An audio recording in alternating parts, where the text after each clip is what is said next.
Olá, amigos. Nós estamos começando a segunda parte do estudo do EAD desse sábado, 18 de abril de 2020, data de comemoração da publicação do Livro dos Espíritos. Estamos estudando o livro terceiro, módulo 3, roteiro 4. E agora já estamos na página 163. Nós vamos interpretar o texto evangélico. Primeiramente, da primeira parábola. Me permitam ler a primeira parábola para que nós possamos fazer a interpretação. E haverá sinais no sol e na lua e nas estrelas e na terra, angústia das nações em perplexidade pelo bramido do mar e das ondas, homem desmaiando de terror na expectação das coisas que sobrevirão ao mundo, porquanto os poderes do céu serão abalados. Vou repetir esse trecho. E então verão vir o Filho do Homem numa nuvem com poder e grande glória. Ora, quando essas coisas começarem a acontecer, olhai para cima e levantai a vossa cabeça, porque a vossa redenção está próxima. E disse-lhes uma parábola: olhai para a figueira e para todas as árvores. Quando já começam a brotar, vós sabeis por vós mesmos, vendo-as, que perto está já o verão. Assim também vós, quando virdes acontecer essas coisas, sabei que o reino de Deus está perto. Isso está em Lucas, capítulo 21, versículos do 25 ao 31. Então essa parábola fala primeiramente das provações que a humanidade tem que passar. A gente já comentou isso em aulas do EAD presenciais, que fazendo uma pesquisa para um estudo que realizaríamos na Conresp, nós descobrimos que as grandes catástrofes não estão concentradas no século XX, nem no XIX, nem em nenhum século em especial. Desde que se registram isso de maneira escrita, período que nós chamamos de história, nós temos essas 10 maiores catástrofes espalhadas ao longo dos séculos. Uma foi no século XVIII, outra foi no século II, aí teve uma no século XVI, uma no século VI, enfim, as maiores catástrofes estão espalhadas. Obviamente que no século XX, com o advento do rádio, depois da TV e depois da internet, essas coisas ficaram muito mais noticiadas. Se acontecia uma coisa, anos depois, e às vezes nem isso, as pessoas ficavam sabendo em outros pontos do globo. Então acontecia um grande incidente lá na China. Quem morava aqui em Bebedouro não ficava sabendo. Estou falando do século XIX para trás aí. Então o que acontece é que as catástrofes do século XX foram muito mais, e do século XXI, claro, noticiadas.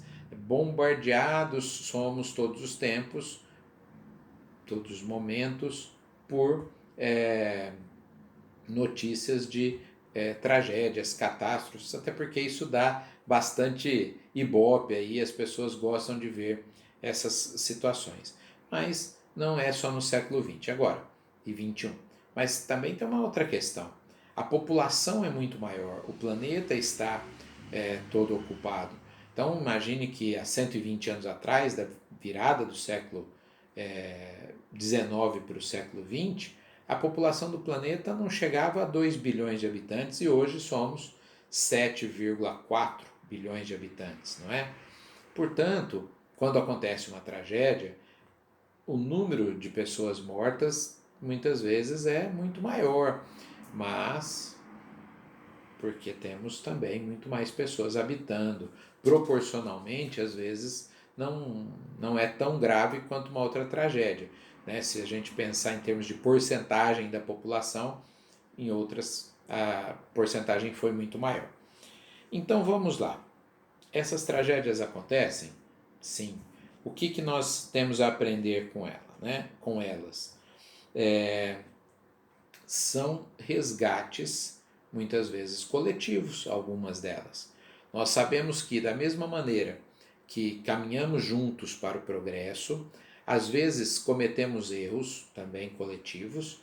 Então imagine toda uma nação, não é, que ataca, mata, dizima outros povos, esses espíritos estão comprometidos. Edmir, eles não têm culpa porque foi o presidente, o rei, quem quer que seja, que mandou eles fazerem aquilo. É verdade que existe esse fato, mas muitas vezes nós compramos essa ideia. Não é? Quando eu estou dando aula de história sobre o nazismo, as pessoas costumam falar muito do Hitler, né? Porque o Hitler e tal. E eu costumo dizer assim, olha, o Hitler não era o único nazista. As pessoas compactuavam com ele daquelas ideias. Caso contrário, ele não teria levado essas ideias adiante, não ecoaria na sociedade. Então, preocupa muito quando essas ideias ecoam, encontram ressonância no seio da sociedade. Né? Ideias como essa, então esse grupo comprometido com essas ideias, no futuro, possivelmente vão passar por situações de resgate coletivo. E esse resgate não é só necessariamente um fato instantâneo, como um terremoto, uma situação ali. Às vezes, a fome, não é? Vivendo em situações de penúria, aqueles espíritos que no passado provocaram isso. Não é punição divina, né? Não vamos entender isso como punição. É simplesmente lei de causa e efeito. Então, sempre precisamos entender que Deus não castiga, Deus educa. E o método educacional muitas vezes é dolorido.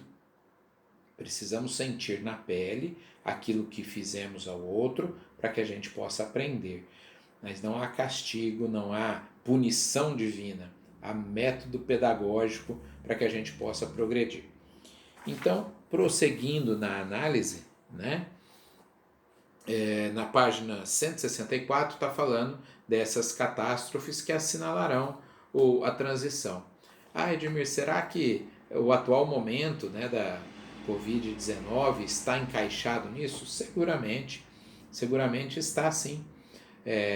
E pessoas vão desencarnar, isso não é apenas uma aprovação para a pessoa que desencarnou, é para toda a família, para toda uma sociedade. Então, se estava dentro de um planejamento, a gente não tem que fazer nada? Muito pelo contrário. As provas estão aqui para serem vencidas, superadas. E como nós vamos vencê-las, né, é que vai definir se nós passamos ou não nessa avaliação. Está posta aí uma situação para a sociedade e nós temos que enfrentar essa situação e, na medida do possível, vencer, né, superar as dificuldades. Então, temos aqui a ideia da figueira, né, um trecho que fala que, olhai para a figueira e para todas as árvores, quando já começam a brotar, vós sabeis por vós mesmos, vendo-as, que perto já está o verão. Assim também vós, quando virdes acontecer essas coisas, saberei que o reino de Deus está perto. Então, quando a gente vê esse processo de destruição, muitas vezes as pessoas não enxergam que o reino de Deus está perto. Como assim? Se nós vermos no Livro dos Espíritos, um dos capítulos das leis morais é sobre lei de destruição e o outro sobre lei de conservação. Essas coisas caminham juntas. Não há possibilidade do novo surgir sem que a gente possa destruir o velho, no sentido moral, por exemplo. Para que o homem novo surja, é necessário que se nasça, que morra o homem velho que habita em nós, né? Os velhos costumes, os vícios, as paixões precisam ser mortos para que surja o homem novo. Isso é a lei do progresso, naturalmente lei do progresso. Então, na página 164 está falando desse progresso que tanto o planeta fisicamente passa por progresso, como moralmente, que é representado pelo desenvolvimento da inteligência, pelo senso moral e pelo abrandamento dos costumes. Nós vamos voltar nesse trecho na outra parte da nossa aula.